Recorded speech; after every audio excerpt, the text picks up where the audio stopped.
The air in the VIP lounge was freezing, but the silence that followed his words was absolute zero. He looked at her, a waitress whose body didn't fit his twisted, immortal standards, and whispered a cruel, degrading joke in ancient Arabic, fully confident his mortal prey was ignorant. He expected a meek, clueless smile. Instead, Bridget slammed the heavy silver tray down, looked the ancient king dead in his glowing eyes, and replied in flawless, venomous Arabic. She called him exactly what he was: a coward. The Obsidian was the kind of private Manhattan club that didn't have a sign, didn't have a website, and certainly didn't care about health code regulations regarding the serving of raw, bloody meat at 3 in the morning. Bridget Hayes knew exactly what kind of establishment she worked for, and more importantly, she knew what she was serving. She just didn't care. The pay was triple what she made at the diner in Queens, and the tips usually slid across the table in unmarked envelopes thick with $100 bills were paying off her crushing student loans. Bridget was a 26-year-old woman, taking up space in a world that constantly told her to shrink. She was fat, not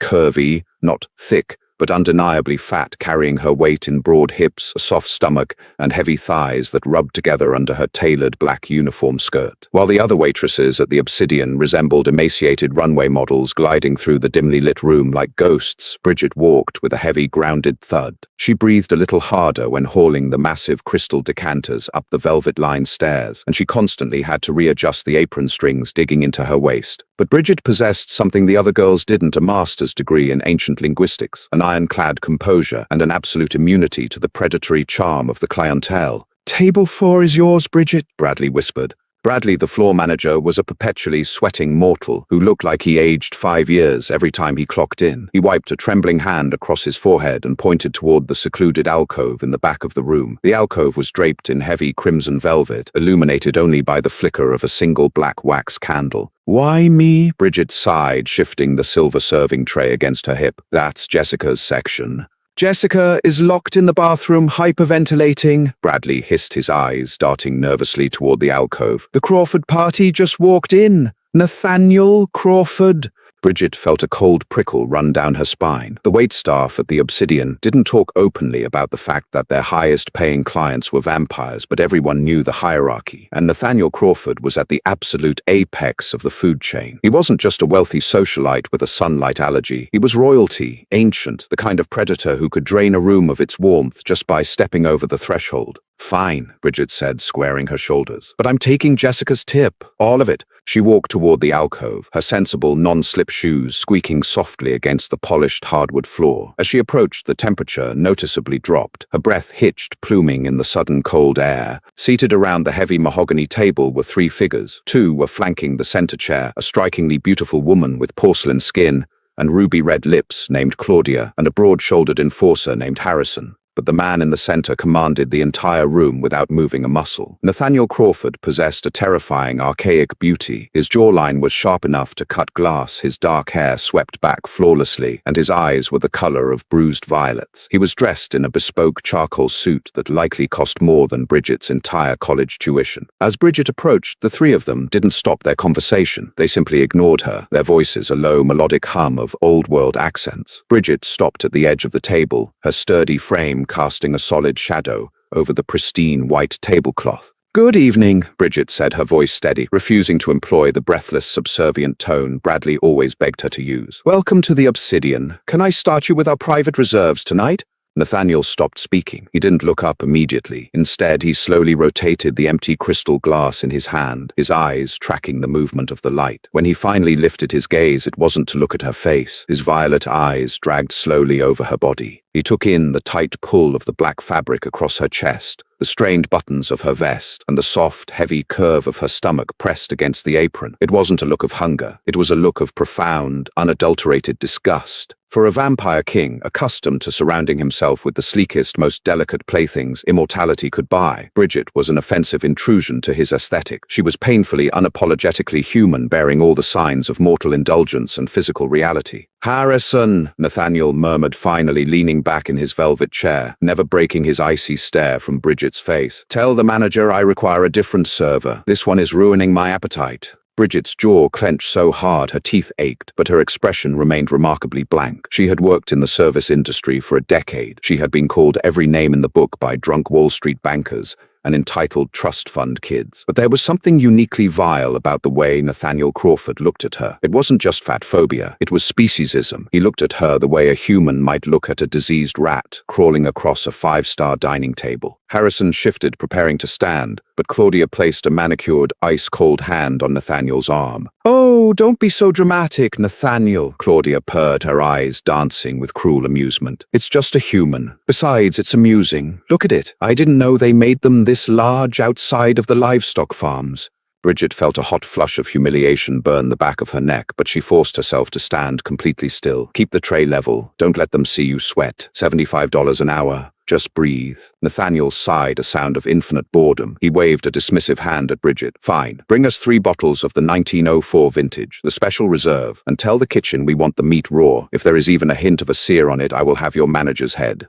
"Right away, sir," Bridget said flatly. She turned and walked back to the bar, her heart hammering against her ribs. She was angry, yes, but more than that, she was tired. She was so unbelievably tired of men, mortal or immortal, thinking her body was a public monument open for their critique. When she returned 10 minutes later, the physical strain was evident. The tray held 3 massive lead crystal decanters filled with a thick, dark crimson liquid that smelled distinctly of copper and iron, alongside a heavy platter of completely raw, bloody steaks. It weighed nearly 40 pounds. Bridget's arms trembled slightly, and a bead of sweat rolled down her temple. Her breathing was audible as she navigated the steps back into the alcove. As she reached the table, she had to lean over slightly to set the heavy platter down her stomach, pressing against the edge of the mahogany table. Nathaniel leaned away, his lip curling in a sneer, as if her proximity might infect him. He turned to Harrison and spoke. He didn't speak in English. He didn't even speak in a modern language. He spoke in a rapid, guttural dialect of Levantine Arabic, a variation that had been dead for roughly 600 years. It was the language of ancient conquerors, a tongue vampires used when they wanted to speak freely in front of the human cattle they despised. "Look at this grotesque creature," Nathaniel said in the ancient tongue, his voice smooth and dripping with contempt. "A gluttonous swine suffocating in its own flesh. It breathes like a dying horse just carrying a tray. It is a wonder the floorboards do not rot beneath its weight. I wouldn't drink from this pig if I were starving in the desert. Her blood is likely thick with grease and mortal rot." Claudia let out a sharp, chiming laugh, clearly catching enough of the ancient dialect to understand the insult. Harrison simply smirked, reaching for his decanter. What Nathaniel Crawford did not know, what he could not possibly have known, was that Bridget Hayes had spent 4 years at Columbia University writing a 300-page dissertation on the evolution of Levantine Arabic and the lost dialects of the Ottoman era. She didn't just hear foreign noise. She heard every single word perfectly translated in her mind. Gluttonous swine, dying horse, pig, grease and mortal rot.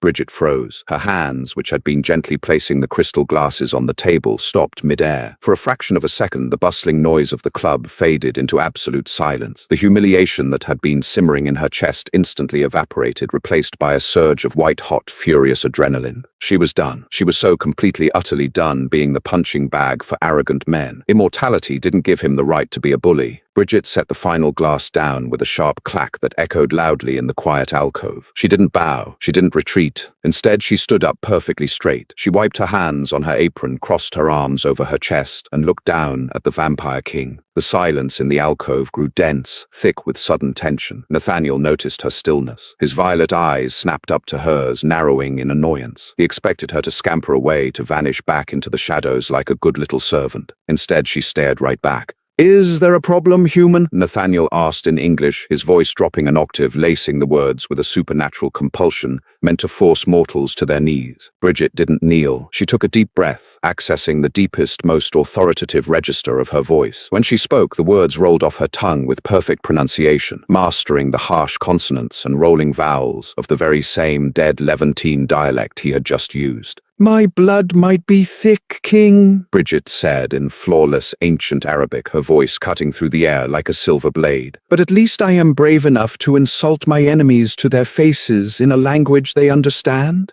The effect was instantaneous and explosive. Claudia gasped, dropping her crystal glass. It shattered against the table, spilling thick red liquid over the white cloth. Harrison vaulted out of his chair, his fangs descending with a sickening crack, his eyes bleeding to a solid predatory black. He lunged for Bridget, his hand shooting out to wrap around her throat.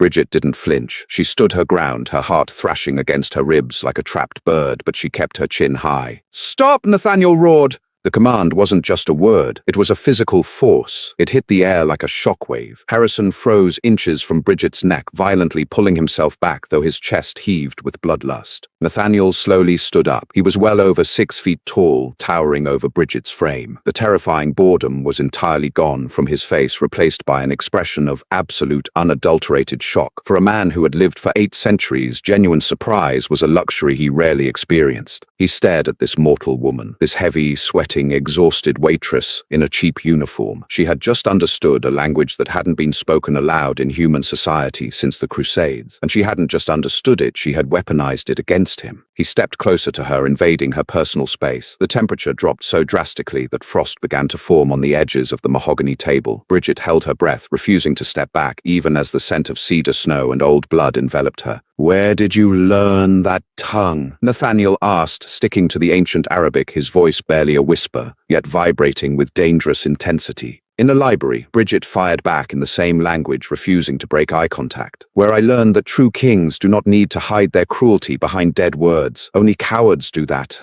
Harrison hissed violently from the sidelines. "My lord, let me tear out her tongue. She dares to call you—" "Silence, Harrison," Nathaniel murmured, never looking away from Bridget. He tilted his head, studying her. The disgust that had clouded his eyes earlier was entirely gone. In its place was something far more dangerous. It was curiosity. It was a predatory fascination. She had insulted him. She had called him a coward. A vampire king who had slaughtered entire armies over a perceived slight was now standing face to face with a mortal who had just publicly humiliated him. And he didn't want to kill her. Nathaniel slowly reached out. Bridget tensed, preparing for the blow, but his cold, marble-like fingers merely grazed the cheap plastic name tag pinned to her uniform. "Bridget," he read aloud, his English returning his accent thick and velvety. "You have a very sharp tongue for someone so fragile." "I'm not fragile," Bridget said, her voice shaking just a fraction, the adrenaline beginning to crash. "And I'm not on the menu. Enjoy your raw meat, Mr. Crawford." She turned her back on the Vampire King, an act of blatant disrespect that had gotten countless immortals turned to ash, and walked away, her sturdy legs carrying her out of the alcove, leaving the most powerful vampire in North America staring after her, completely speechless. Behind the bar, Bradley was weeping silently, having witnessed the exchange and assuming Bridget's severed head was about to roll across the floorboards. But back in the alcove, Nathaniel Crawford slowly sat back down. He picked up his glass, ignoring the spilled blood on the table. A slow, terrifying smile spread across his ancient face. "Harrison," Nathaniel said softly. "Yes, my lord."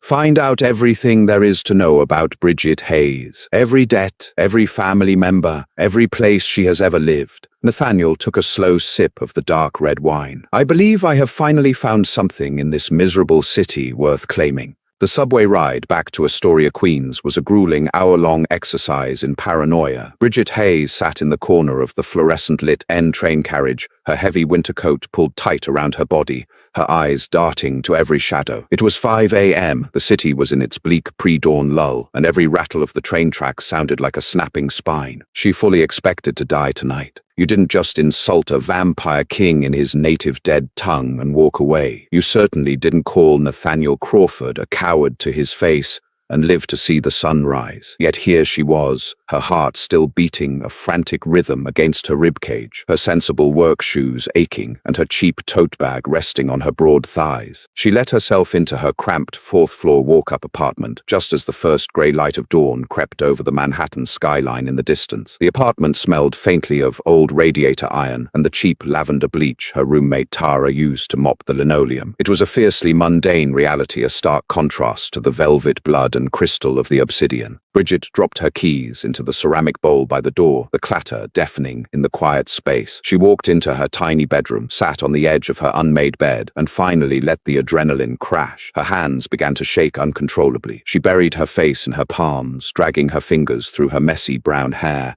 "What were you thinking?" she whispered to herself. But beneath the terror, a strange, resilient spark of satisfaction burned in her chest. She had spent her entire life shrinking. Society had taught her that because she was a fat woman, she owed the world an apology just for occupying space. She was supposed to be the jolly, agreeable friend, the invisible, hard-working employee, the punchline to an ancient predator's joke. Tonight she had refused to shrink. She had forced an 800-year-old monster to look her in the eye and acknowledge her intellect. Trying to ground herself in reality, Bridget pulled out her laptop. She logged into her Mahela student loan portal, a masochistic ritual she performed when she needed a harsh dose of reality. The numbers stared back at her in unforgiving black and white: $142,568.42. 4 years at Columbia University fighting tooth and nail for a master's degree in ancient Middle Eastern linguistics, only to end up serving raw steaks to undead billionaires because academia paid adjunct professors in pennies and prestige. She closed the laptop with a heavy sigh, stripped off her uniform, and crawled into bed, praying that if Nathaniel Crawford sent an assassin, they would at least make it quick. Across the East River, high above the awakening city, there was no sleep.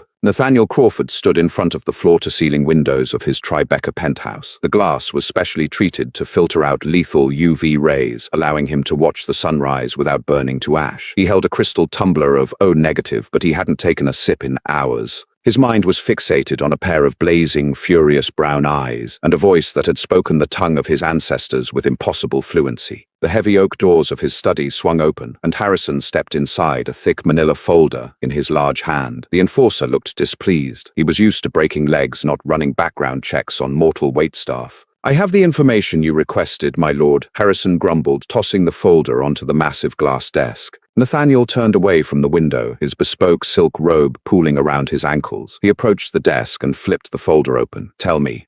"Her name is Bridget Ann Hayes, 26 years old, born in Scranton, Pennsylvania, to a working-class family. Father was a mechanic, died of a heart attack 5 years ago. Mother is a retired nurse. Bridget moved to New York for academia." Harrison sneered, gesturing to the papers. "She's practically destitute. She holds a master's degree from Columbia University. Her dissertation was a 300-page analysis of the phonetic shifts in Levantine Arabic during the late Ottoman Empire." Nathaniel's eyes traced the printed lines of Bridget's academic transcripts. His long, pale fingers brushed over a small printed photograph of her from her graduation day. She was smiling, her face round and flushed with genuine pride, her academic robes draped over her heavy frame. "She is not a hunter, then," Nathaniel murmured almost to himself. "Not an operative for the Vatican or the Guild." "No, my lord, she's just a human, a remarkably stubborn, financially ruined human." Harrison crossed his arms. "She owes over $140,000 to the federal government for that degree. She works 3 shifts at a diner in Queens and 4 nights at the Obsidian just to afford her rent. Her credit score is abysmal. She is a nobody." "A nobody," Nathaniel repeated softly, his voice dangerously low. "A nobody who speaks a dialect that has been entirely erased from human history. A dialect, Harrison, that my sire explicitly burned every record of in 1492. How does a 26-year-old mortal decipher a language that was eradicated by vampire decree?" Harrison stiffened, realizing the implications. "You think she found a text we missed, a survivor's journal?" "I think," Nathaniel said, closing the folder, "that Miss Hayes possesses a mind sharper than a silver steak, and she is wasting it serving me raw beef."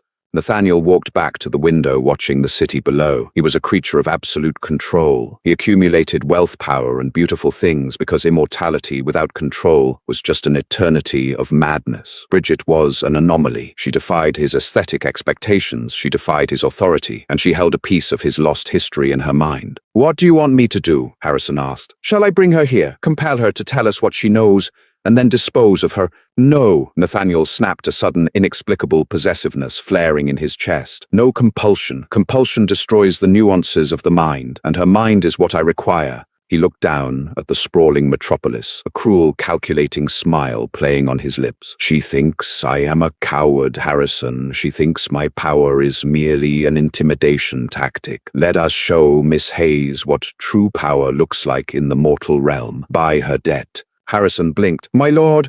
"Every penny," Nathaniel ordered, his violet eyes gleaming. "Buy the student loans. Buy the mortgage on her mother's house in Pennsylvania. Find out who owns her apartment building in Astoria and acquire the deed. I want to own the very ground she walks on. Let us see how fiercely she holds her chin up when she realizes she belongs entirely to me." Bridget did not die on Tuesday or Wednesday or Thursday.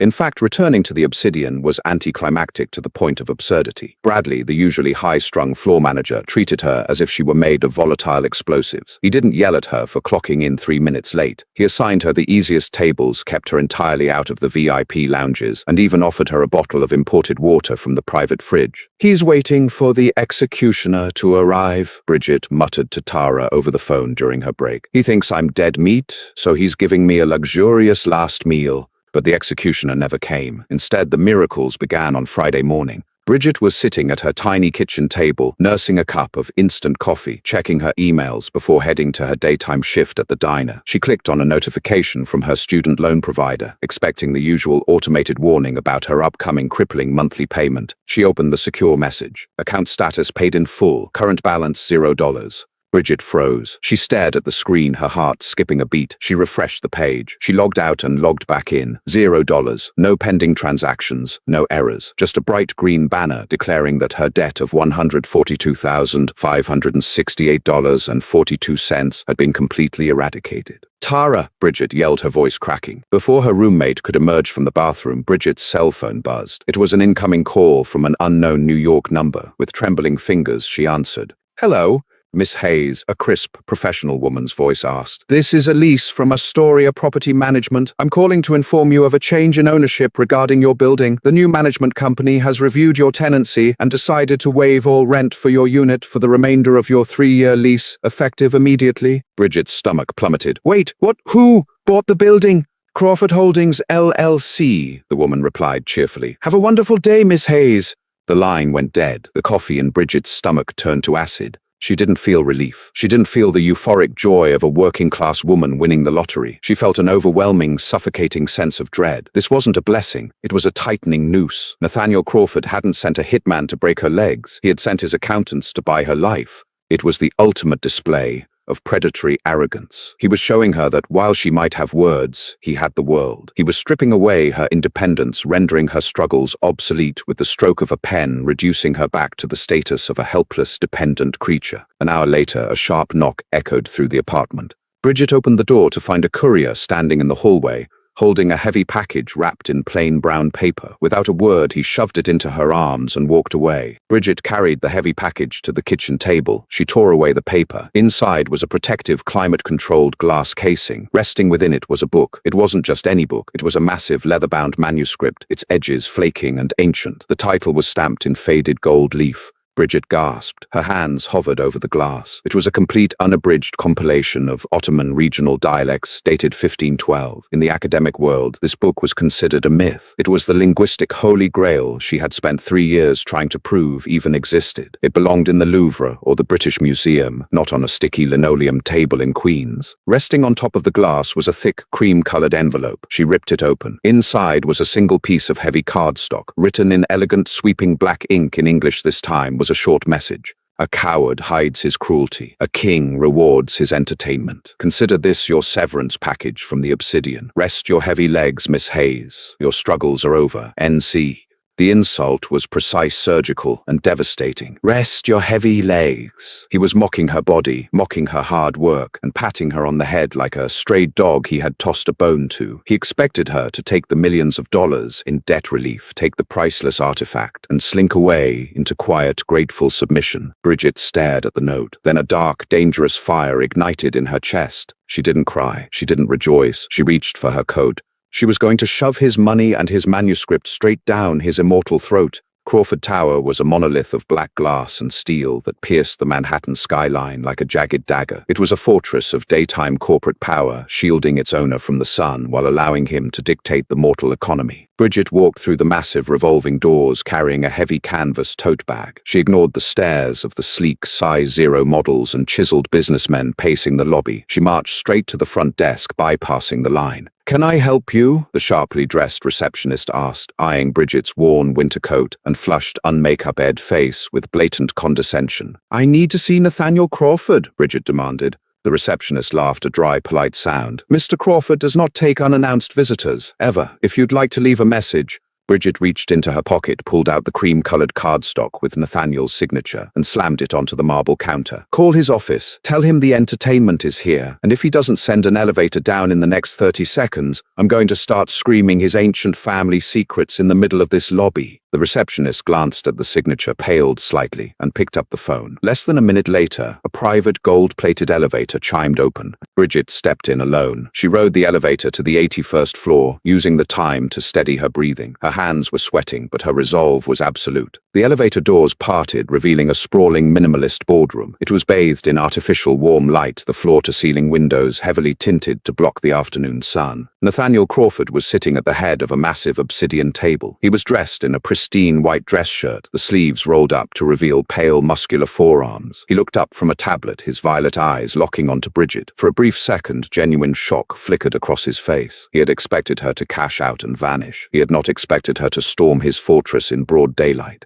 Harrison was standing in the corner, his hand immediately dropping to the holster hidden under his suit jacket. "Miss Hayes," Nathaniel said, his voice a low, vibrating purr that sent shivers down Bridget's spine. "To what do I owe this unprecedented intrusion?"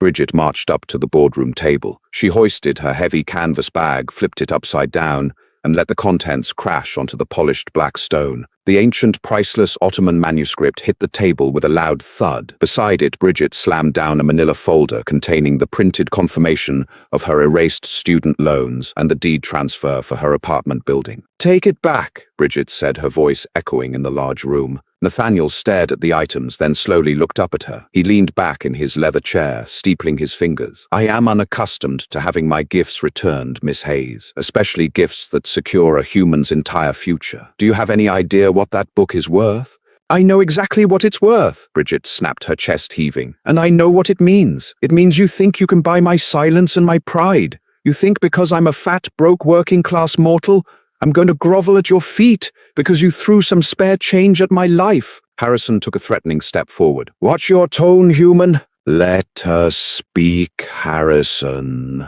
Nathaniel commanded, his eyes never leaving Bridget's face. The predatory boredom was gone again, replaced by that intense, burning fascination she had seen in the alcove. "You don't get to own me," Bridget continued, planting her hands on the table and leaning toward him entirely fearless. "You don't get to buy my landlord. You don't get to pay my debts. And you certainly don't get to insult my body and my worth under the guise of charity. I will take on 3 more jobs. I will pay back the bank, but I will never be your pet." Silence stretched across the boardroom. The tension was so thick it felt like physical pressure. Nathaniel stood up. He moved with supernatural grace, rounding the table until he was standing mere inches from her. He was so close she could smell the cold, sharp scent of ozone and mint on his skin. "You are a remarkably arrogant creature," Nathaniel whispered, looking down at her. "I could end your life with a flick of my wrist. I could compel you to jump out of that window." "Then do it," Bridget challenged, tilting her head back to meet his gaze. "But stop playing these manipulative games. You're a king, aren't you? Act like it."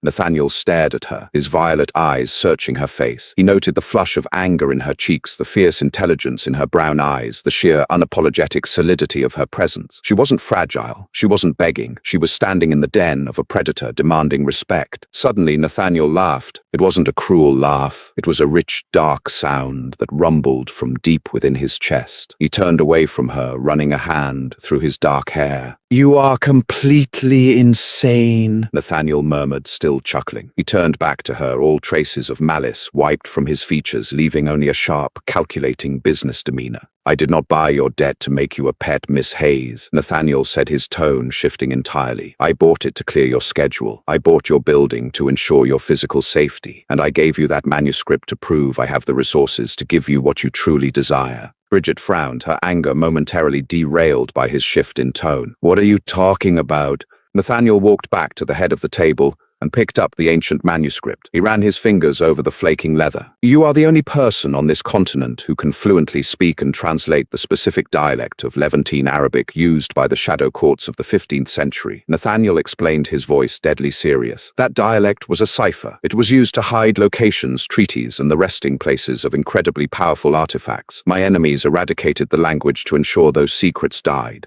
He set the book back down and looked her dead in the eye. I don't want your gratitude, Bridget. I want your mind. That manuscript is filled with coded journals from the era of my creation. I have had the best immortal scholars attempt to translate it, and they have all failed. They do not have the modern linguistic framework to decode the regional slang. But you do. Bridget stood frozen. The academic in her, the girl who had spent countless nights in the library poring over dead texts, felt a massive surge of adrenaline. You want to hire me? Bridget said flatly. I want to make you my chief linguistic archivist, Nathaniel corrected. I will pay you $3 million a year, full dental, and you will never have to carry a 40-pound tray of raw meat again. Bridget looked at the book, then at the impossibly ancient vampire standing before her. She was terrified, yes, but she was also intrigued. If I do this, Bridget said slowly, her voice hard as steel, we establish ground rules. First, you never ever comment on my weight, my body, or my eating habits again. I am not here for your aesthetic pleasure. I am a scholar. Treat me with the respect of a colleague.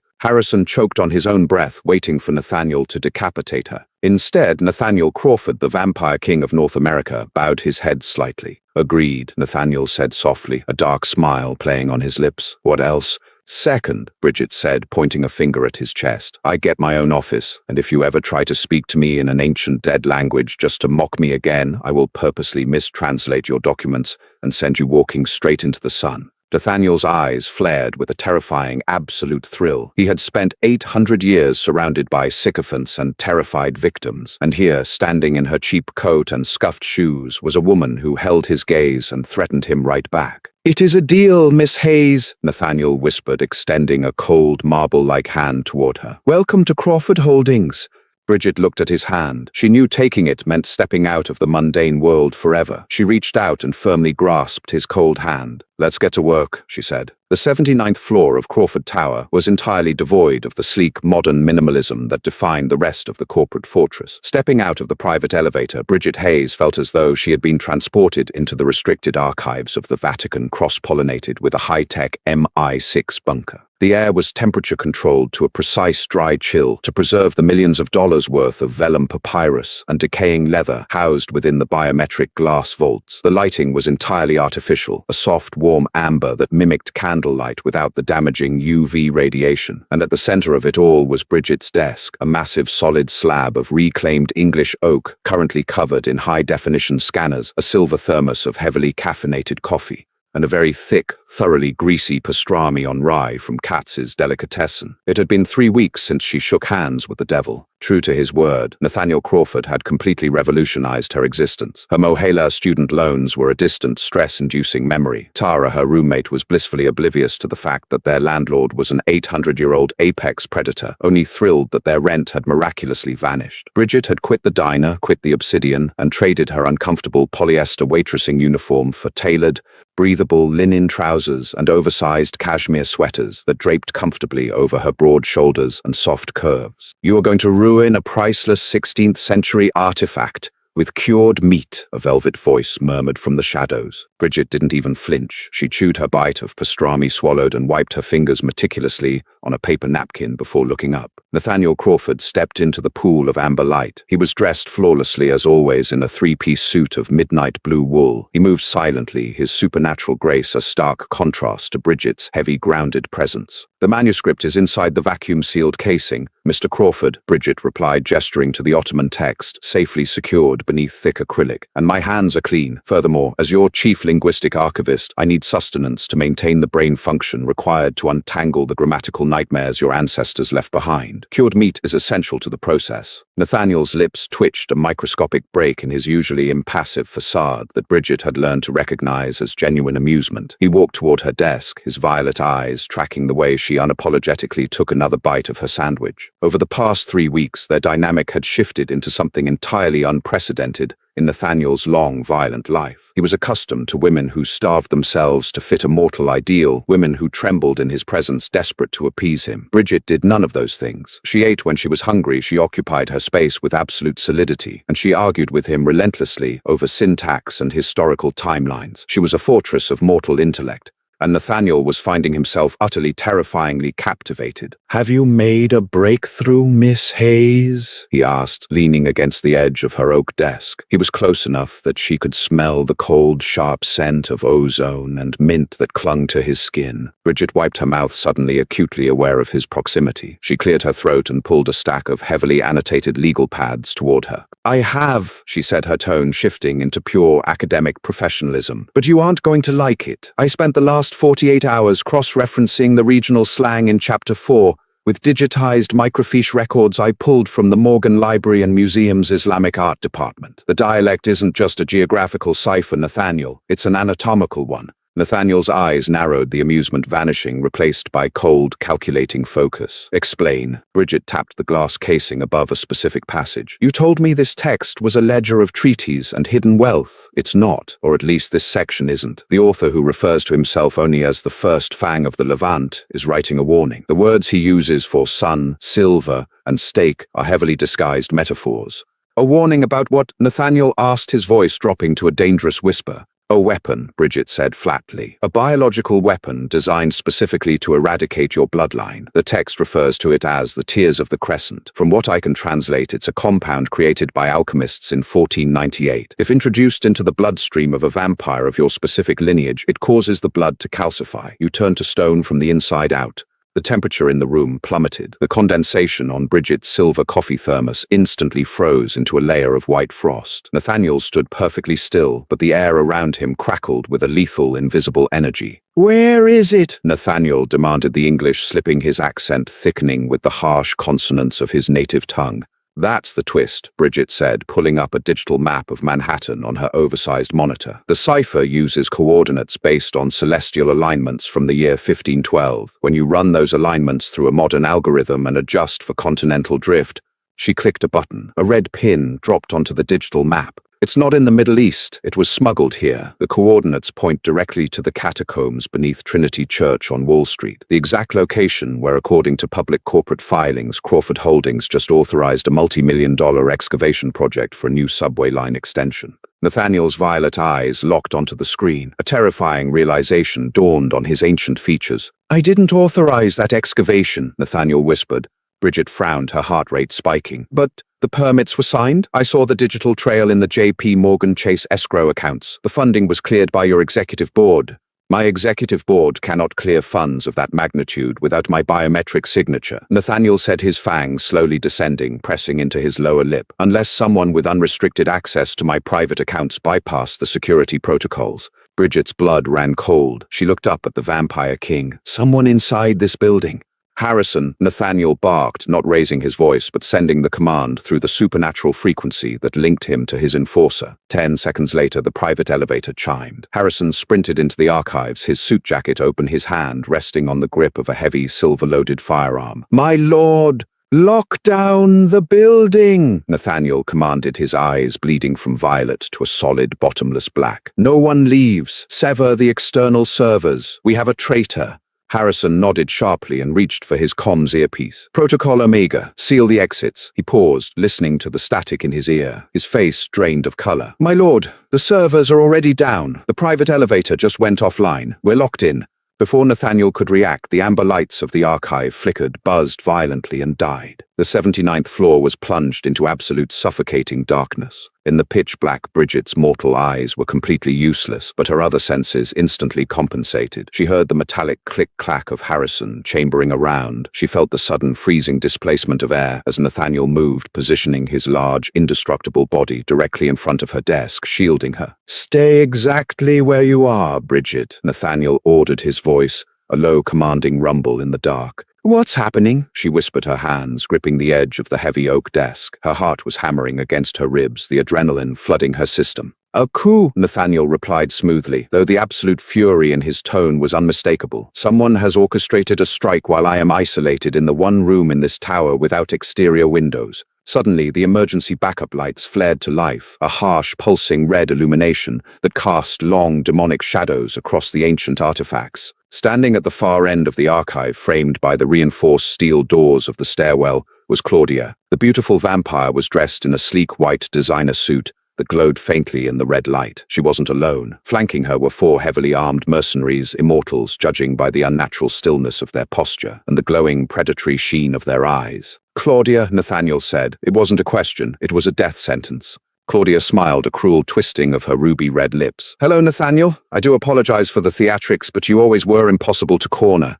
You authorized the excavation at Trinity Church," Nathaniel stated, taking a slow, measured step away from Bridget's desk, drawing the mercenary's attention entirely onto himself. "You are working for the Venetian court." "The Venetian court promised me North America," Claudia purred, stepping further into the room. "You've grown soft, Nathaniel. 800 years of rule, and what do you do with your power? You obsess over a filthy, overweight mortal who smells like cheap meat and anxiety. You elevated a waitress to my level. It is an insult to our kind." Bridget felt a hot spike of anger pierce through her terror. Even during a heavily armed coup, the mean girl fat phobia was still center stage. It was exhausting. "Harrison," Nathaniel said softly. "Ready, my lord." "Kill them all," Nathaniel whispered, "but leave Claudia to me."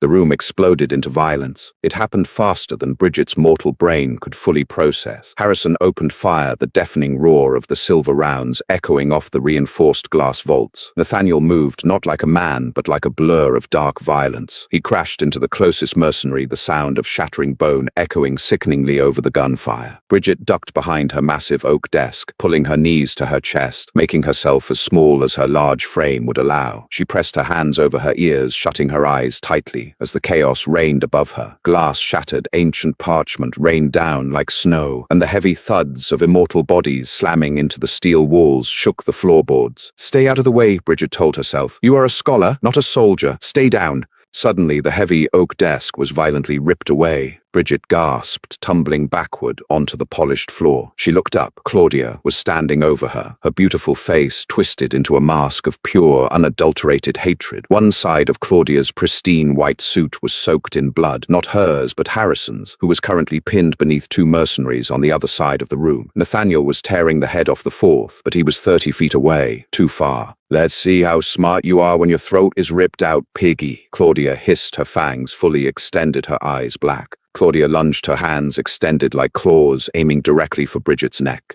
But Claudia made a fatal, arrogant miscalculation. She assumed Bridget was weak. She assumed that because Bridget was fat, she was slow, clumsy, and completely helpless. She assumed Bridget would simply scream and die. Bridget didn't scream. Decades of navigating a world that constantly tried to push her down had given her an incredibly low center of gravity and a deeply ingrained survival instinct. As Claudia descended, Bridget didn't try to scramble away. Instead, she planted her heavy, sturdy legs against the floor, engaged her core, and brought her hands up. She didn't grab Claudia's wrists. She grabbed the heaviest thing within her reach. Resting on the floor next to where her desk used to be was the solid 40-pound bronze bookstand she used to prop up the Ottoman ledgers. With a guttural shout, Bridget swung the massive block of solid bronze directly upward in a brutal arc. The heavy metal connected squarely with the side of Claudia's jaw with a sickening metallic crack. The sheer force of the blow combined with Claudia's own downward momentum violently derailed the vampire's attack. Claudia shrieked a horrifying sound of agony as her jaw unhinged and shattered. The impact sent the immortal stumbling sideways, crashing hard into a display case of ancient daggers. Bridget didn't freeze. She scrambled to her feet, her breathing ragged adrenaline setting every nerve in her body on fire. She stood tall, her broad frame heaving, the heavy bronze stand still gripped tightly in her hands like a medieval mace. "I have a master's degree from Columbia," Bridget yelled, her voice echoing in the ruined room, shaking but furious. "And my name is Bridget, you anemic bitch." Claudia, bleeding heavily from her shattered mouth, let out a feral hiss and prepared to launch herself at Bridget again, but she never got the chance. A shadow fell over Claudia. Nathaniel Crawford materialized behind the traitorous vampire. He didn't say a word. He didn't offer a villainous monologue.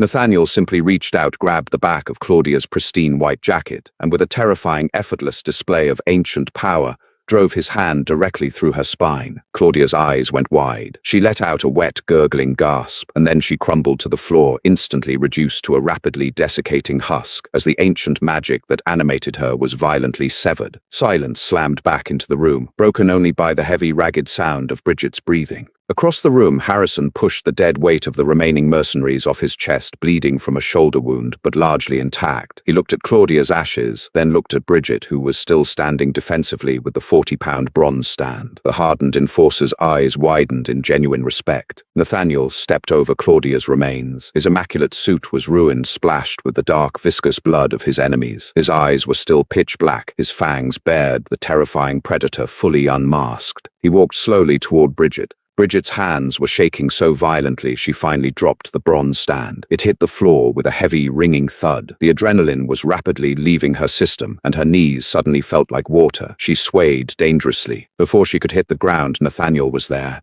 He didn't grab her roughly. He caught her with shocking gentleness. His large, cold hands wrapped securely around her waist, easily supporting her full weight, anchoring her to the ground. "I've got you," Nathaniel whispered, the monster retreating, his eyes bleeding back to that mesmerizing, bruising violet. "You are safe, Bridget. I have you." Bridget gripped the lapels of his ruined suit, pressing her face against his chest, inhaling the scent of ozone and blood, finally letting out a long, shuddering breath. "She ruined my pastrami."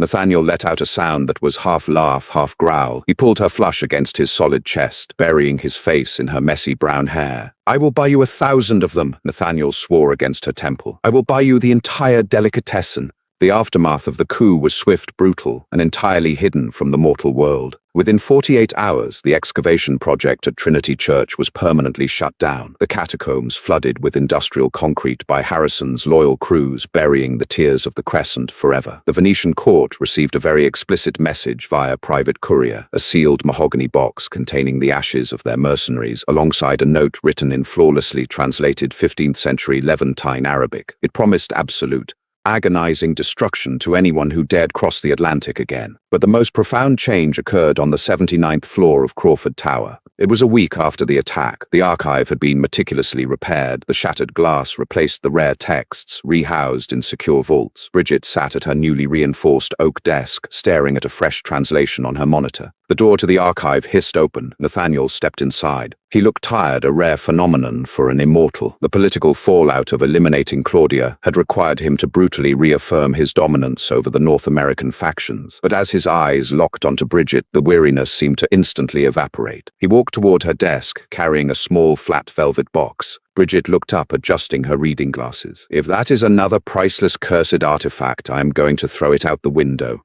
"It is not cursed," Nathaniel said softly, coming to a stop in front of her. He didn't set the box on the desk. He held it in his hand, looking down at her with an intensity that made her breath hitch. "You saved my life, Bridget," Nathaniel said, his voice stripped of all its usual arrogance, leaving only a raw, profound sincerity. "If you hadn't decoded that text, Claudia would have secured the weapon. I would have been turned to stone, and my entire syndicate would have fallen."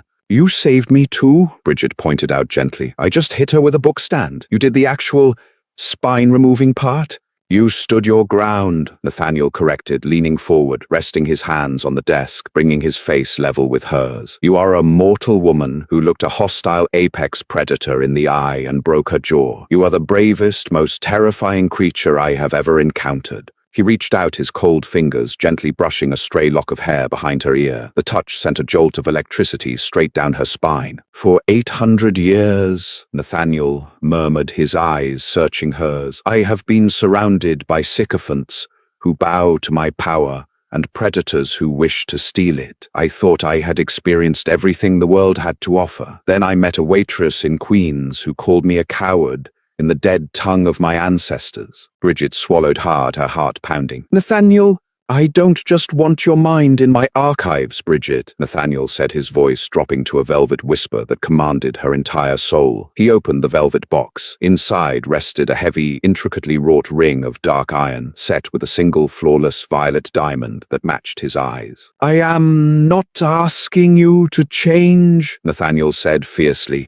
anticipating her hesitation. "I don't want you to be thinner or quieter or more compliant. I worship every single inch of you exactly as you are. I want your brilliant, heavy, unapologetic presence by my side, not as an employee, not as a pet." He looked at her, laying his immortal soul bare. "Be my equal, Bridget. Rule this city with me. Bridget looked at the ring. She thought about the life she had left behind, the constant exhaustion, the crushing debt, the endless barrage of societal judgments telling her she was too big, too loud, too much. And then she looked at the ancient king standing before her, a monster who saw her exactly as she was and deemed her a queen. A slow, brilliant smile spread across Bridget's face. "I have some demands," Bridget said, her tone teasing but firm. Nathaniel smiled back, the expression transforming his lethal features into something breathtakingly beautiful. "I would expect nothing less. Name them." "I keep my salary. Independent wealth is important," she stated, crossing her arms. "Done. I'll double it.